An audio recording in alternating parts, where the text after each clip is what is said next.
Olá, menina! Olá!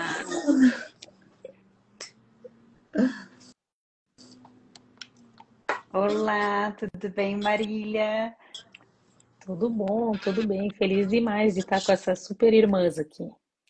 Ai, que bom. Nós agradecemos a sua presença aqui hoje. É, Quero colocar assim que a gente fica muito feliz de você ter aceitado esse convite. É um prazer enorme de falar por um tema tão diferente, né? Eu posso colocar assim, não é um tema que é novo, mas é diferente para posso colocar como um todo, né? Para a população como um todo é algo diferente. Eu, pelo menos, nunca tinha ouvido falar. Para fazer essa live, tive que estudar um pouquinho. Mas eu vou te apresentar antes de passar a palavra, porque eu sei que o tempo é curto aqui. Bom, a Marília Pedro Xavier, ela é professora da graduação e da pós-graduação, estricto senso da Faculdade de Direito da Universidade Federal do Paraná.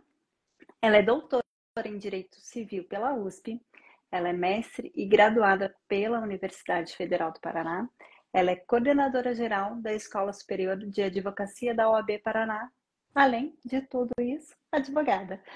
É, então, quero colocar mais uma vez, seja muito bem-vinda aqui ao Entre Irmãs.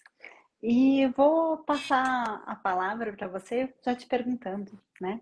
É, o que é um contrato de namoro? Você pode explicar um pouquinho mais para todo mundo que está aqui junto com a gente? Gente, muito obrigada. Sejam muito bem-vindos, né? A gente fica muito feliz de ter todo mundo aqui, mas quero colocar aqui que o nosso tempo hoje é um pouquinho mais curto, por isso que já estou passando a bola diretamente para a Marília, sem falar com a Lu. Bom, eu quero começar agradecendo esse convite sensacional de estar aqui com essas duas irmãs muito queridas, muito inteligentes, muito preparadas e estou feliz demais de colaborar de alguma maneira, né, com o projeto delas, que é levar informação, né, que é divulgar conhecimento e nessa área isso é absolutamente fundamental, porque como já foi falado, né, contrato de namoro é uma expressão assim que, né, nossa, num primeiro momento aqui chama a atenção, né? E é muito legal eu estar assim nessa oportunidade de falar com uma advogada e com uma psicóloga, porque qual é a realidade dos fatos, né?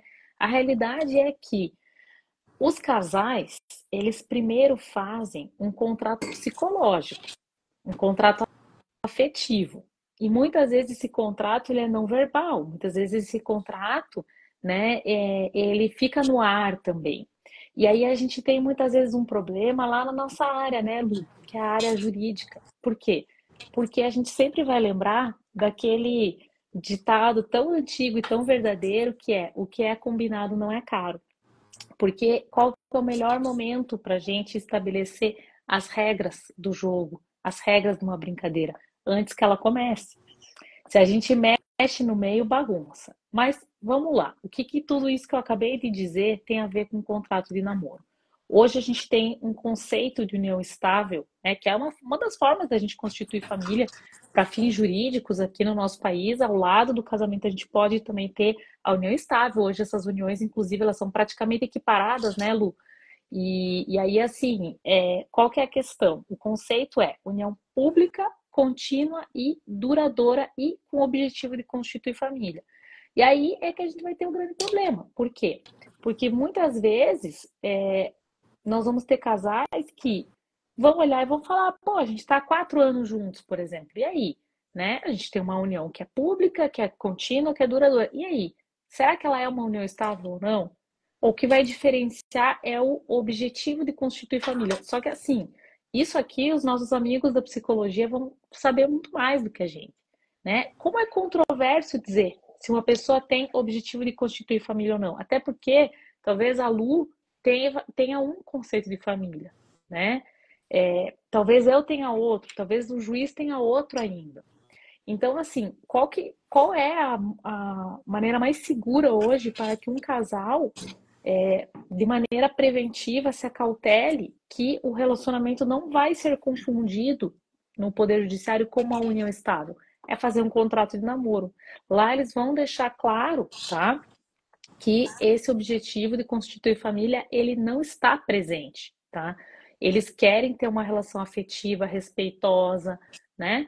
Amorosa, mas eles não querem que haja consequência jurídica. Eu acho que esse é um ponto fundamental.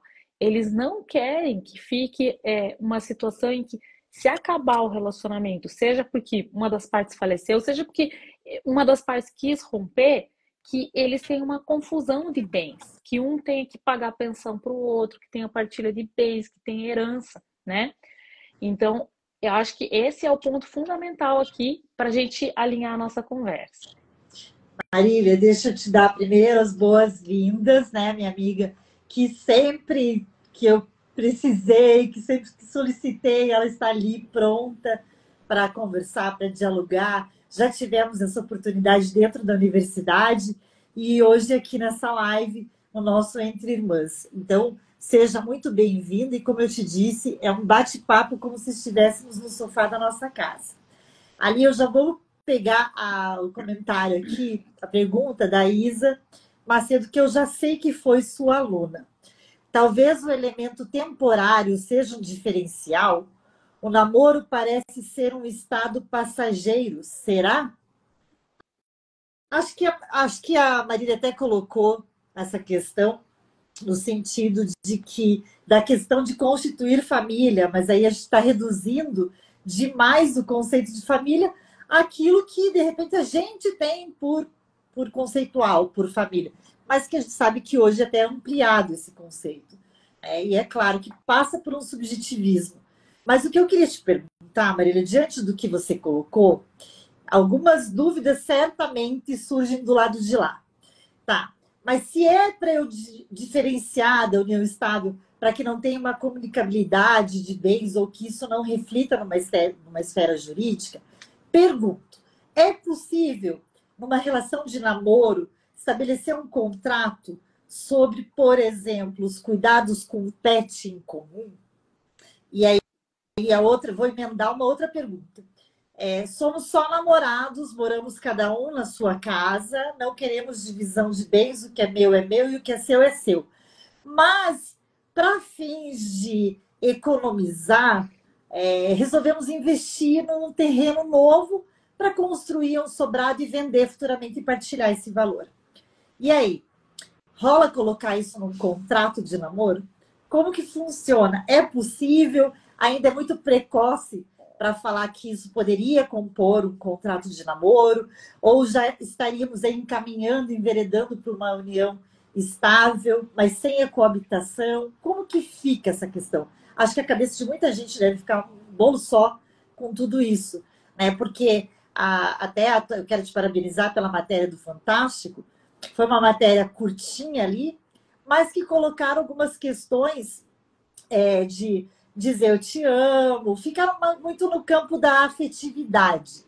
Algumas outras questões, uma linha muito tênue que para mim esbarra na questão do preconceito, na questão até de uma certa intimidação, quando você estabelece condições físicas para aquele relacionamento se manter. Eu, honestamente, eu vi a advogada lá, entendi a ponderação dela, mas, honestamente, eu, na qualidade de advogada, jamais faria um contrato com uma cláusula que a pessoa tivesse que estabelecer, manter o peso qualquer que seja ele, entendeu? Qualquer que seja, se está dentro de um estereótipo congelado de padrão de beleza, porque o padrão de beleza também é subjetivo, não é mesmo? Para a gente, embora tenha um padrão amplo aí que todo mundo olha, a gente tem que ver que para cada um existe um padrão único, um padrão diferenciado, então a gente não pode congelar nessa caixinha. E eu te pergunto, Marília, o que cabe e o que não cabe num contrato de namoro? Olha, vocês viram que a professora Lu falou que era minha amiga. Vocês já devem estar desconfiados, né? Porque você viu, né, Fabiana, que ela fez 5 perguntas, né? Eu estou contando que estou sem cola, estou sem papel, né? Mas foram 5 temas diferentes que ela me colocou, Eu tá? pensei, Então vamos começar será pelo. que ela anotou? Foi muita coisa. Eu vou começar falando aqui da pergunta da Isa, né? E assim, eu quero falar que eu estou muito feliz de rever a Isa, porque a Isa, ela foi minha aluna no Unicuritiba, ela foi uma aluna muito marcante para mim, porque ela era muito dedicada e eu lembro que ela fazia letras na UFPR. Eu achava ela uma aluna dedicada, inteligente, e é daqueles alunos que você, depois que deixa de ser professor, sabe assim, que você nunca mais tem notícia da pessoa, não sabe o que está fazendo, tal. E eu ia participar de um evento lá em Itajaí, e aí ela me escreveu, pô, tô morando em Itajaí, inclusive, e sou mediadora agora, tal. E eu não dei aula de direito de família para Isa, porque aquela cadeira no Curitiba, ela era a cadeira do professor Valdir Vizar, né? Então, quando eu ingressei lá, eu tinha, acho que a cadeira de obrigações, né? E eu achei tão interessante que eu falei, nossa, que maluco, né? Eu já gostava tanto dessa aluna, sentia um carinho mesmo. E no fim, a nossa vida, apesar de ter a distância, né? Porque aí ela foi, então, residir, né, em Itajaí, se eu entendi bem, ou ali nas adjacências. Mas assim, ela acabou hoje trabalhando com mediação e mais na área de família, né? Então, quando a Isa vier aqui para Curitiba, né, ela sabe que tá convidada aí para a gente tomar um café aqui no escritório, tudo, e muito bacana isso. A pergunta dela, ela me remete a dizer o seguinte: eu acho que essa é uma das maiores sacadas, né? Será que a imagem que a gente tem do namoro, né, sendo sempre essa questão assim, de um objetivo, né, de estou namorando porque eu quero conhecer a pessoa para levar ao casamento, né? Será que essa é uma imagem que ela corresponde a todos os relacionamentos hoje da contemporaneidade? Acho que isso é relevante para a gente pensar que, na verdade, nós vivemos num modelo absolutamente plural, né? Então, tem pessoas que, como eu digo no meu livro, o namoro, ele é um fim em si mesmo. Ele não é um namoro que ele quer levar para um casamento, ele não é um namoro que as pessoas estão se conhecendo melhor para irem para uma união estável. Às vezes, o namoro é um fim em si mesmo, a pessoa só quer namorar e ponto. Então, é por isso que eu luto por esse espaço de autonomia, dignidade, que o casal que optar por esse modelo familiar, ou a ausência de um modelo familiar, ele possa perseguir isso sem uma interferência indevida do Estado, tá? Segunda pergunta que a Lu me fez aqui, né? Eu acho, sim, Lu, que é muito bem ponderado o que você colocou, né, na reportagem do Fantástico. Aqueles exemplos de cláusulas foram retirados, assim, pela excelente equipe de jornalismo do Fantástico, de modelos que eles localizaram e pensaram em tabelionatos.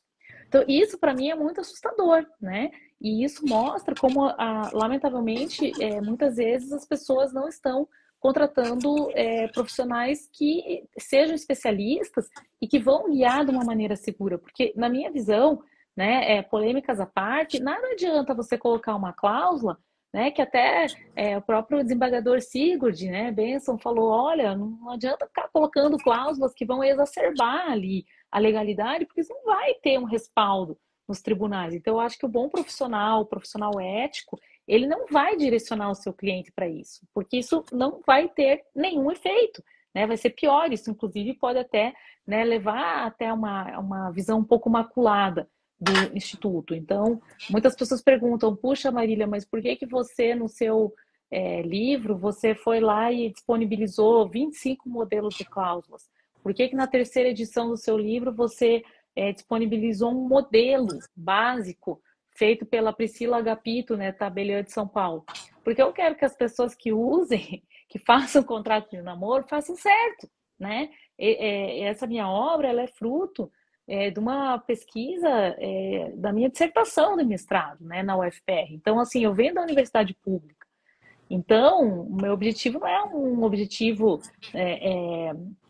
assim, monetário com a venda do livro, né? Claro, o livro é uma obra comercial, enfim, mas assim, o meu objetivo muito maior é dar vazão para uma pesquisa que, né, teve um financiamento público. Fui bolsista do CNPq, né, durante todo o mestrado. Então, assim, fico muito chocada, né, quando eu vejo coisas que eu acho que, assim, são um pouco chocantes, né? E tudo mais. Então, estou com você nessa, tá, Luciana? E assim, fiquei muito feliz da redação ter procurado alguém que estuda o tema, que tem, né, com a devida humildade aqui, mas que tem uma autoridade para dar um respaldo para ir lá e dizer, ó, oh, não façam isso não pode, isso não faz sentido. Segunda questão que a Lu perguntou, né? Assim, achei super legal, assim, de pensar, né? Como é que fica a situação daqueles casais que eles têm muito claro que eles não querem um compartilhamento de patrimônio, mas que eles querem fazer um investimento financeiro junto, por exemplo. Será que eles podem fazer isso? Essa é uma das cláusulas que eu sugiro. Deixar claro que se no futuro quiser constituir algum patrimônio em conjunto, aliás, eu ponho essa cláusula muito também em pacto antenupcial, né, com separação. Eu deixo indicado que o casal querendo, ele vai fazer isso por vontade própria e que a manifestação jurídica disso é deixando claro que haverá uma copropriedade mediante a formação de um condomínio, né? E que isso vai estar indicado na matrícula no registro de imóveis. Isso vai estar indicado na escritura. Ó, nós estamos comprando juntos e a proporção desse comprar juntos um tem X%, outro tem X%, tá? Então, isso é perfeitamente, assim, possível, né, na minha visão.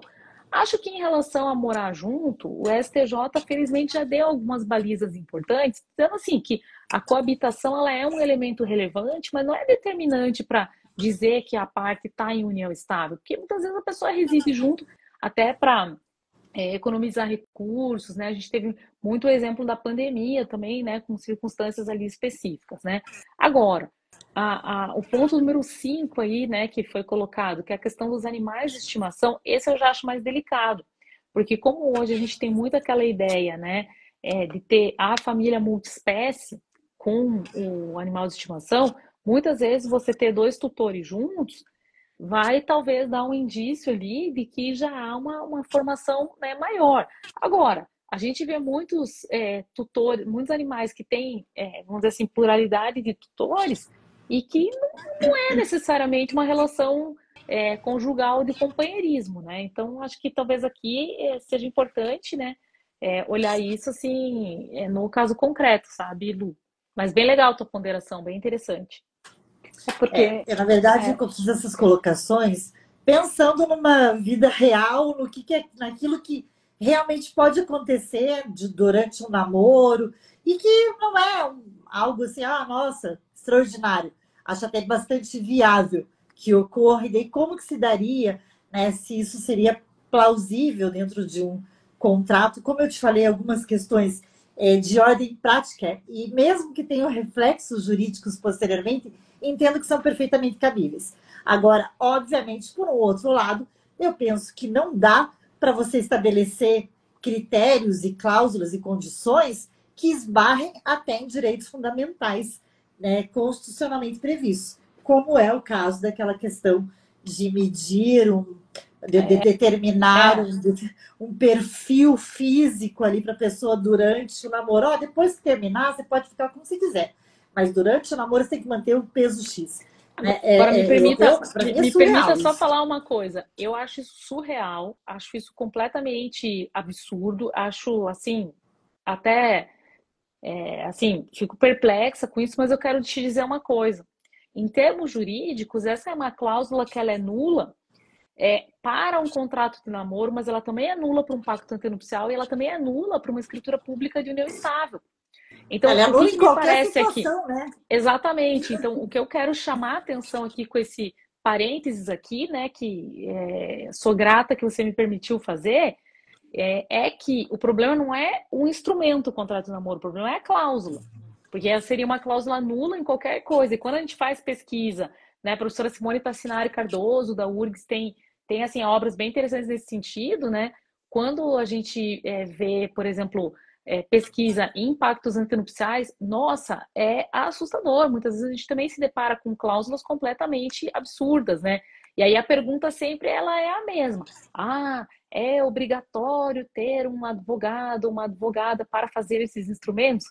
Obrigado não é, mas a gente vê que, assim, acaba sendo importante mesmo, né? A consulta de um especialista para evitar esse tipo de, enfim, desacerto. Eu acho parece que até... que Perdão, Fábio. só deixa eu fazer uma colocação. O que você está colocando, Marília, é uma questão de segurança, né? O contrato de namoro é para ter uma segurança, né? Senão não teria um contrato, não faz sentido. E aí, assim, se você quer ter uma segurança, conversar com um profissional que é especialista na área, que estudou para isso, vai te trazer uma maior segurança, efetivamente, vai te trazer o que você está buscando, né? Então, tudo isso que vocês estão colocando que, assim, nossa, é de fato surreal, é absurdo a gente pensar, mas foi visto ali o quê? Que é real, que aconteceu. E assim, se você me permite, né, vou puxar a brasa para a sua sardinha. Muitas vezes, nos casos que eu atendo, eu formo equipe multidisciplinar, né? Eu gosto muito do modelo americano da advocacia colaborativa, e você formar a equipe multidisciplinar. E muitas vezes eu formo equipe multidisciplinar, porque como eu atendo muita empresa familiar, muitas vezes o contrato de namoro ele entra como um protocolo de segurança jurídica, porque estou atendendo né, a família, o agro, aquela coisa toda e tal. E aí a gente vê muitas vezes que quando você vai conversar, né, com alguns atores ali importantes da família, eles não têm muita clareza também do que eles estão vivendo. E aí eu acho que a legitimidade não é do advogado, da advogada, de dizer, ó, então, tá aqui, vou carimbar um selo do que vocês vivem. Então, muitas vezes é necessário formar uma equipe multidisciplinar para que eles conversem, né? E eles cheguem a uma conclusão. E eu não tenho formação em psicologia, né?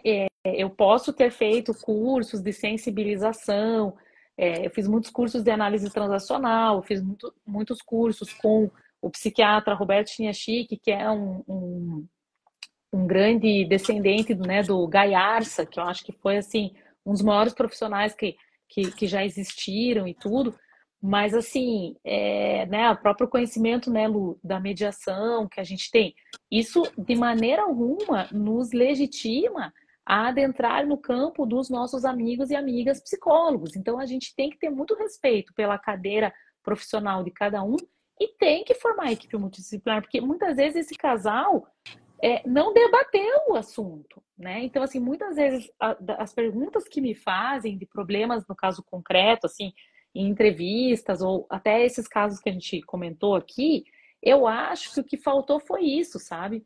Foi assim, que o que a gente defende? Para você também manifestar a sua autonomia privada, você tem que ter clareza de quem você é, o que você está vivendo, do que o outro, né? Então, assim, por exemplo, ontem eu estava dando uma entrevista para uma rádio, daí um ouvinte perguntou, mas eu estou com um documento aqui, mas de união estável, tá? Eu não sei o que eu assinei uma escritura, mas eu não sei que direitos confere. Gente, como assim? Você assinou no tabelionato uma escritura de união estável, você não sabe qual que é o conteúdo, você quer que eu te explique que direitos, né? Então, assim, né, tá tudo errado. Então, eu acho que a gente tem que entender que os profissionais da saúde mental, eles são fundamentais para que as pessoas primeiro se entendam, tenham conexão com elas próprias, depois façam isso com o parceiro, com a parceira, né?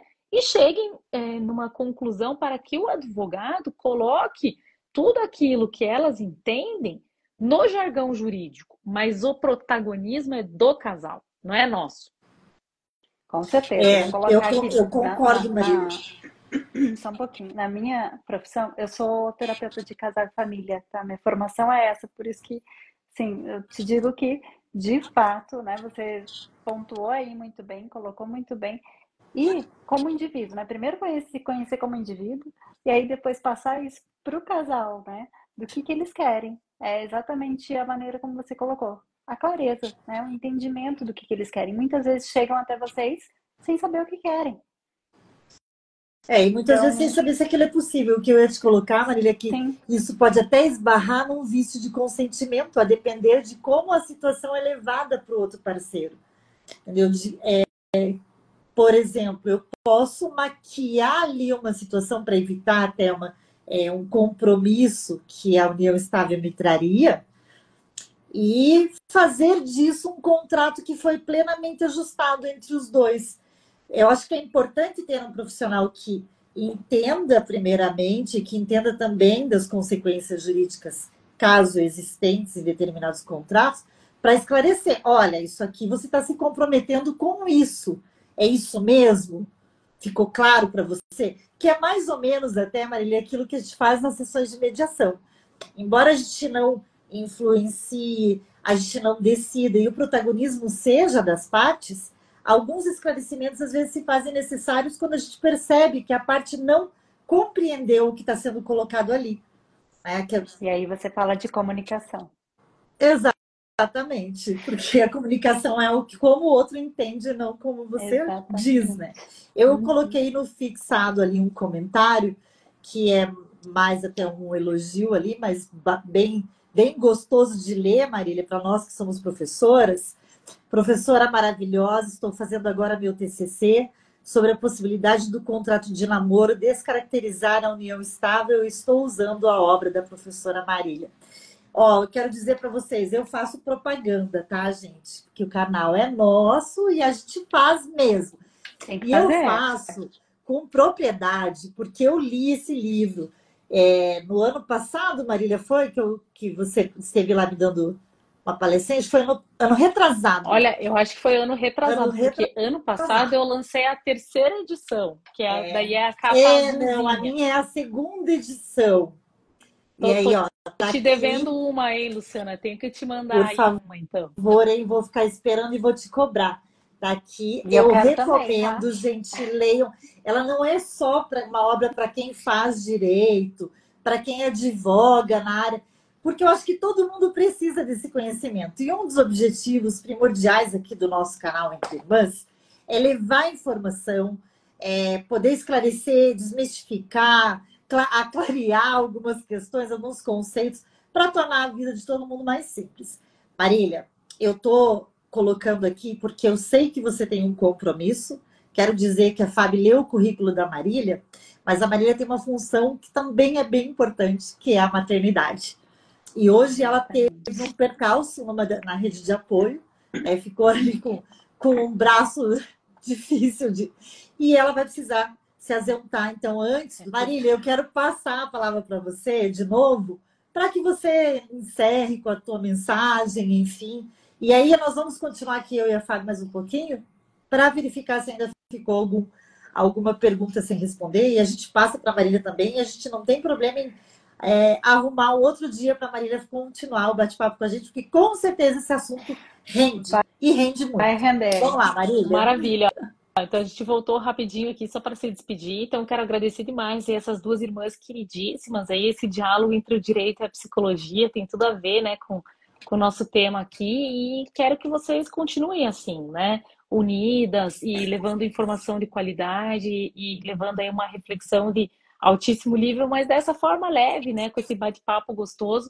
Então, muito obrigada aí pelo super convite, obrigado também a todos que nos prestigiaram, participaram aqui, e eu me despeço e deixo vocês, comandando aí essa audiência maravilhosa. Um beijão para vocês, até a próxima. Um beijo muito grande. Obrigada. A Déia aqui, a Déia, beijo. Beijo, Marília, até a próxima, minha querida. Gente, olha lá, Isa, você vai cobrar café e eu já quero contar para vocês aqui, de primeira mão, que a Isa também vai estar numa live, num bate-papo conosco muito em breve, para falar um pouquinho sobre comunicação não violenta. E olha que tema interessantíssimo. Você vai conversar comigo, né, Isa? É algo porque muito fala importante. Eu amo as obras da doutora Marília, fiz uma iniciação científica em divórcio liminar. Eu sei como usei como norte a obra dela. É isso aí, Rafael. É o Rafael, né, que falou? Perfeito, Rafael. Realmente, a obra dela é uma delícia de ler, além de tudo, gente. Vou falar para vocês, é um livro muito fácil de ler. As palavras também muito acessível. E eu penso que é um assunto que todo mundo deve saber um pouquinho, porque sempre tem. Você sempre vai ter alguém perto de você, alguém dentro da família, algum contexto em que você possa orientar a pessoa. E a melhor orientação que você pode dar quando você não entende do tema, quando não é a sua área de atuação, ou quando você sequer é advogado, procure alguém especializado. Porque, com certeza, pode trazer reflexos que não sejam queridos para a tua vida.